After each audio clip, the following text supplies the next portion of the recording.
When I was 17, I used to laugh at the janitor at my school. He was quiet, wore the same faded hoodie every day, and always smelled like cigarettes. I thought he was just some old man who gave up on life. I was wrong.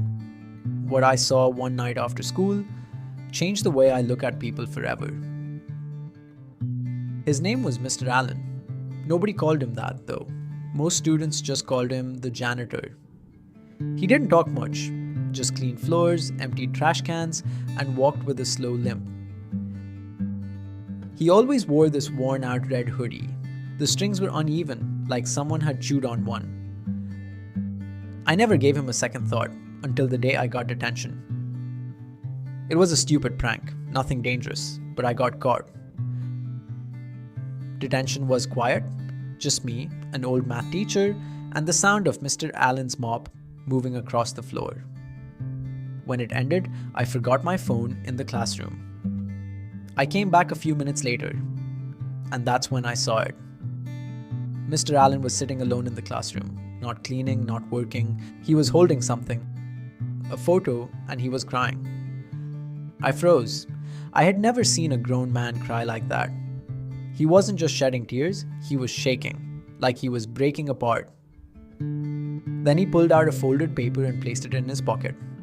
I didn't want to interrupt, but I stepped in by accident. He looked up. We locked eyes. I thought he'd be angry, embarrassed, but instead, he spoke for the first time. You ever lose everything in one day? I didn't know what to say, I just nodded. He pointed to the photo. That's my daughter.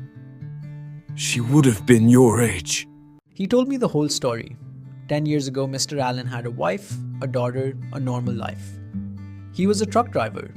One night, while he was driving cross-country, his wife and daughter were hit by a drunk driver. He didn't get to say goodbye. He wasn't there. After the funeral, he quit everything. The truck, the road, the friends. He said, I came here to clean floors because I couldn't stand being in a house where nobody waited for me. He cleaned a school full of kids every day because it made him feel like maybe, in some small way, his daughter was still around. I stood there, not knowing what to do, and then he smiled. I ain't looking for pity, kid. I just hope you never take people for granted.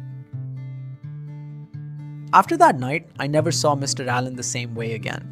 I started saying hi to him. I asked how his day was. Sometimes we talked for 5 minutes after class.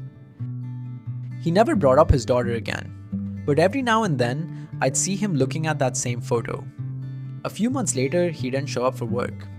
They said he passed away in his sleep. I went to his funeral. There were only 6 people there. I was the only student.